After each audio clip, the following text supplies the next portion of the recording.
The way you draw your character's head and face is the number one thing that makes your style the most recognizable. It's what people usually look at right away and know which artist they're looking at. I've gotten down a pretty succinct style to all my characters, so if you want to make characters like mine, or just want to have an easier time drawing the head, I'll tell you how I go about it.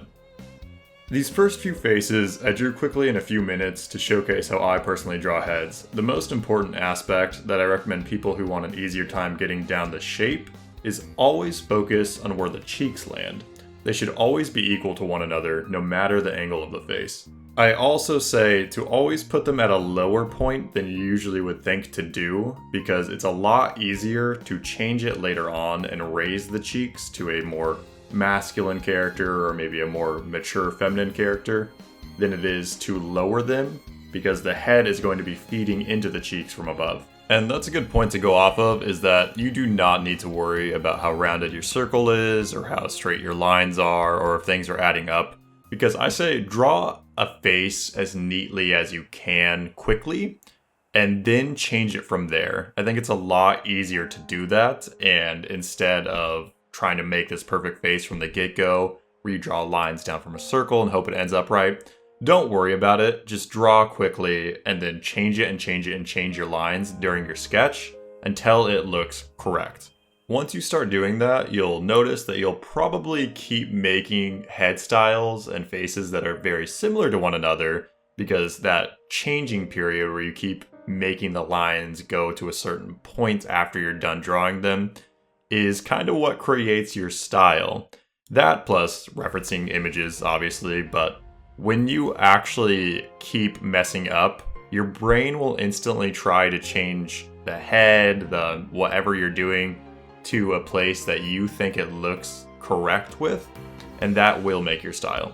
So I think the important thing is, what type of faces, heads, and characters do you want to make? And for instance, if you liked my characters on the screen right now, you could totally rewatch this video over and over and keep putting the cheeks where I do. You could put the jaw underneath the cheeks where I do. And if you keep doing that repetitively, because this is your quote-unquote reference, you will start instinctively making your heads like mine. And if you like some other artists on the internet, on Pinterest, just keep looking at their art and how they draw the head and keep putting your lines where they do. And your hand will eventually just start mitigating for the difference and you won't need to do it anymore. And I feel like that's kind of obvious because that's like practice makes perfect. But it really is that once you see something you like and repeat it over and over, your heads will follow through just like any other part of the character will follow through on stuff that you actually like drawing. But now I'm going to show how I make different sorts of heads and faces in my style. On the screen, I'm showing how I make more like of a masculine character. It's essentially the same exact thing, I just make more of an oval for a head instead of a circle like the characters that I was drawing before. And on top of that, if you want to make a more like masculine character like this, the face inside the head will still be the same, for me at least. I always put the face at a lower point on the head. The top of the head should be that blank space where your circle is, because that's where you're going to be grabbing the hair from, making the hairline from. And you always want the face to be low on the head. You want the mouth to always be close and equal with the cheeks or underneath the cheeks. And that way you could use all that space up top to completely change your character once you're done sketching. But my entire drawing style, especially when it comes to the head of the character, is all about making absolute nonsense in what you think you want to make starting out, and then completely erasing, then using the liquify tool, moving the eyes around. Change it all after you're done with your initial sketch, and just do it quickly, and it will come out very good looking at the end. But it will never come out perfect once you first make the head and face, because that's never equal. Our own human faces aren't symmetrical, so our sketches definitely should not be. And I'm kind of rambling on the same things, but they are important because so many artists get so wrapped up in getting like the shape right or getting this and that right, because we tend to be perfectionists, and that's exactly what is stopping us from getting a style. That's exactly what stops us from making our art better, is that we are not rushing mistakes and learning from those mistakes.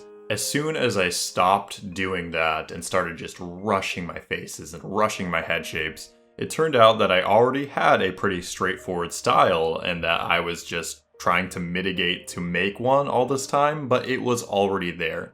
In fact, when I look at my characters in the past, I was like, wow, these do look very original and they look like the groundwork for what my characters are like now. And I had that all along. I was just spending so much time on the details when I didn't need to. And if this were a straightforward video on how to make a head, I would be going over where I place things exactly and why I do that, but my brain doesn't even think like that in the first place. I think it's much more important to draw what you like, and this is much more my advice on how to find your style, and chances are you probably already have one, but you want to refine it and perfect it, and this is more what this video is for.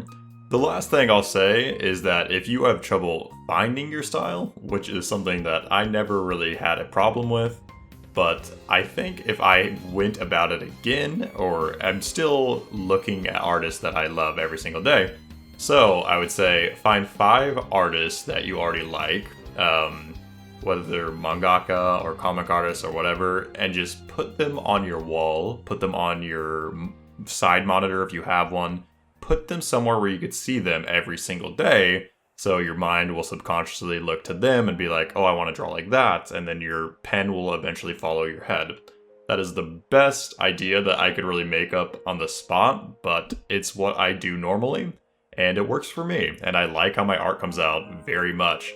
And some of these characters will be in some of the comics that I'm going to be making in the future, so there you go. Little sneak peek for more on the channel. But if this helped out in any way, like and subscribe and all that, or don't. Up to you. Thanks for watching all the way through if you did. Goodbye.